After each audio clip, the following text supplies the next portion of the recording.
More and more people are beginning to remember their past life memories.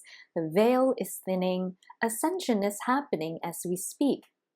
This is why a lot of you in your dreamtime meditation might be beginning to see flashes of your past life self. In this video, we want to talk about Lemuria and Atlantis. These are two ancient yet advanced civilizations that have existed in the previous ascension cycle. In this video, we're going to discover what are some ways that you can help yourself reactivate your Lemurian Atlantean spiritual healing or channeling abilities. For more spiritual and ascension updates, subscribe to this channel for a new video every Wednesday. As a Starseed lineage reader, past life Akashic reader, and a healer, I've had the pleasure to work with a lot of beautiful souls like you guys who are light workers, who are earth angels, elementals, starseeds, and I get to witness a lot of mind-blowing lifetimes in every single session. And here are just some like the major points that I wanted to share with you guys of what I've noticed. I noticed that a lot of starseeds have had lifetimes in Lemuria or Atlantis. And that the other thing about this is that you might have more than one incarnation, right? In Lemuria, in Atlantis. These civilizations spans over tens and thousands of years on Earth. So you can have more than one incarnation in these civilizations. But when you do spiritual healing or activation, usually your higher self and guides will show you the most relevant lifetimes. There's usually one or two lifetimes that is important for you to know. I also noticed that in these sessions, sometimes we think that in Atlantis or Lemuria is all humans, but that's not quite the case from our readings. There's actually other types of star beings that is involved in these civilizations. I find that in Lemuria, there's a very strong connection to Venus and also from the Pleiades. The Pleiades quite a lot, actually. The Atlantean civilization, I find, is way more mixed in. There is way more different types of galactic beings, way more civilizations from other constellations that have taken part in Atlantis. It's almost feel like it is more multicultural compared to Lemuria. In Lemuria, I find that they use crystals more for the good of the collective. I've seen a lot of past lives from my clients where there were these crystals that they would use to harvest and to grow food. It would just be like almost like an aquaponic system. There's no soil, just water, and then these crystals, and then there's like plants that would grow in these crystals. So I'm like, oh, that's so interesting. How does that work? And yeah, both Atlanteans and Lemurians love to work with crystals.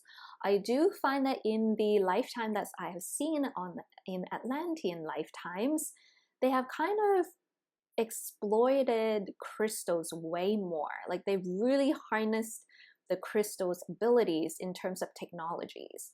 Whereas in Lemuria, it was more for like spiritual, for like healing, for like growing food, or for nature.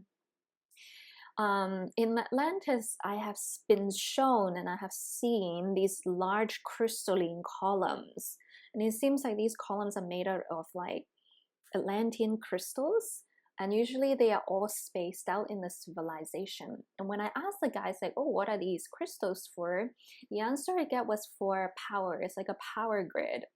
But because of the nature of crystal, it's also connected to the consciousness. It's also connected energetically to the collective. And that's why in the fall of Atlantis, when the consciousness started to, I guess, dim and descend, the columns themselves was broken by, how do I say this? By conflict, right? There's beings that wanted to use such powerful technology for their own gain. And as a result, right, it broke and kind of caused the descent of Atlantis. There's more that go into it, but I don't want to ramble in this video. So that's kind of what I want to share. It's very interesting. So go do your past life regression, find out what is in Lemuria and Atlantis. Very interesting. So let's go into the ways how to activate your Lemurian Atlantean spiritual abilities. Again, there's so many different ways, and each of you have the ability to access these gifts, right? You can practice it on your own, and that's also kind of what I would suggest, is to empower yourself as a sovereign being to access your connection to source, your higher self. And if you're having roadblocks, then you can also, work with a mentor as well to help you navigate these roadblocks. So that being said, because each of you is different, in this video I can only offer a generalization of how to do this. And I find that from my experience, there's usually 3 ways to do this. Very effective ways. Let's start. The first way is through light codes. So light codes is a form of energy and soul activation. And how you can activate your Atlantean and Lemurian light codes is to connect with source, connect with your higher self, and ask your higher self to download your light codes from Lemuria, in which these light codes can be used to help you with your spiritual ascension and to help the collective raise our vibration as well. So the way that you do your invocation is very important. You don't just want to download just, random things, right, from this lifetime. You want to ask for, if you're a healer, ask for healing ability back in Lemuria. If you are a channeler, ask for channeling ability from Atlantis so you can customize it. When light codes get downloaded in your body, it's really a clear sentient type of experience. If you are very open with your third eye, it can also be a clairvoyance experience as well. The best way to do this is sitting down maybe in your own home, somewhere quiet, where you can download this column of light codes into your body and anchor it. Another way is to go into nature, maybe standing in nature with trees and anchoring it, right, beautifully within nature and along these beautiful trees and water streams. So there's 2 different ways to do it. A more like meditative way where you dive deep, and then there's a more way you are connected into the field in nature. Go into nature, ask to be shown a spot where you can connect with the higher realm, right? There's these little portals usually in nature. So ask for that and then download these light codes. You will feel it right in your body. It will feel light. It will feel like something opens up in your body. It will help you feel easier to tune in to your meditative state. If you're clairvoyance, you can see, right, the light codes. You can actually see the colors, how it's swirling down into the body. The second way to do this is through past lives. So past lives, and you want to astral project yourself or channel from the Akashic realm. How did I use these abilities? And I have shared with you guys in my old videos talking about Lemurian lifetimes of how I was able to see what I did in Lemuria. And then I replicated the steps, right, to help me activate and expand my Reiki practice. So one thing that you can do is in a meditation, connect with your higher self, connect with your source and your spirit guides, and ask them to show you, right, a lifetime when you have used a healing ability to help others. And it will actually come and look like a movie, right? You might be able to see yourself, what are you doing in this lifetime. The other way, which unless you're a very good astral projector or remote viewer, it will take you more energy. The easiest way is to sit in a channeling state and then access the Akash through your soul star energy center. The more, more energetic consuming way is to astral project and travel and then actually see how you did it. So if you're a natural born astral traveler, you can absolutely do that. If not, I would say try the channeling state. It's just as effective, and I find that it's more efficient in terms of energy, for me anyway. And then after you see the staff, usually they won't give you the whole thing. They will give you bits and pieces. It's like Reiki, right? Level 1, level 2, level 3. So they show you, oh, this is how you set up, and then this is what you did. This is how you move your body. This is what symbols you use. So each time you download an update, right, and you get to activate it. And they also kind of will test you a little bit too, like how devoted are you? Are you actually going to use this gift, right? Because I find that the higher realm, they're very energy efficient. You want to make sure that this energy exchange, right, is going to be used for good. So if you did your level 1, right, if they show you, oh, this is how you place your light grid, and then you do it, you practice it, then you're showing source, hey, I'm here, I'm serious, I'm committed. Then they will give you level 2, and then level 3, and so forth. So if you're going to get like flashes, visions, or one part of it, doesn't mean that there's something wrong, doesn't mean that you're not a good channeler. That's not quite it.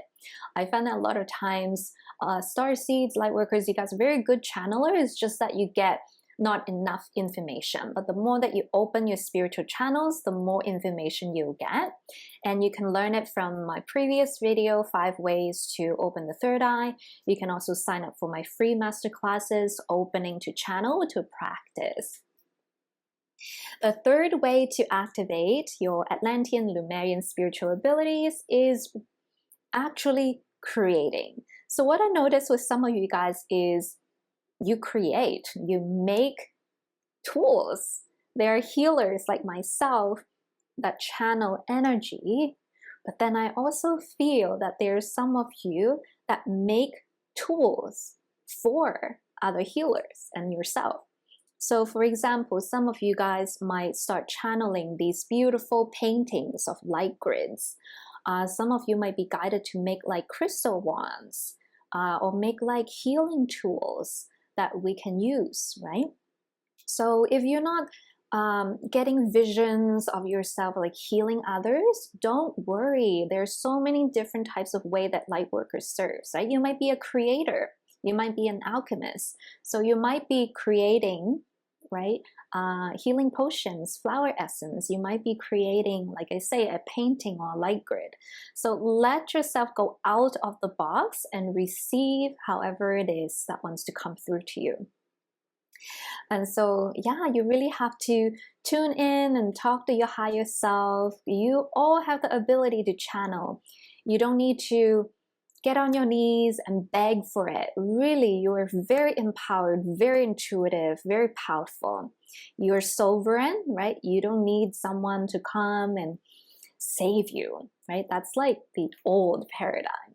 You are now rising up as this bright star, as a beacon of light, and to shine your light. So I hope that this video kind of gives you some pointers on where to start, how to move forward. Let me know if you have any questions. I would be happy to help. Comment below, let me know. And thank you so much for joining me today. If you would need some more private support, I do offer online sessions that you can book through my website. And in there, I usually do like a reading, a channel with your spirit guides, and then they'll kind of help you with your abilities. And each person is different, so it's been very interesting so far. I hope that you guys are staying healthy, staying grounded during this time, and I send you lots of love and lots of light from me to you. Have a good day, everyone. See you in the next video. Bye.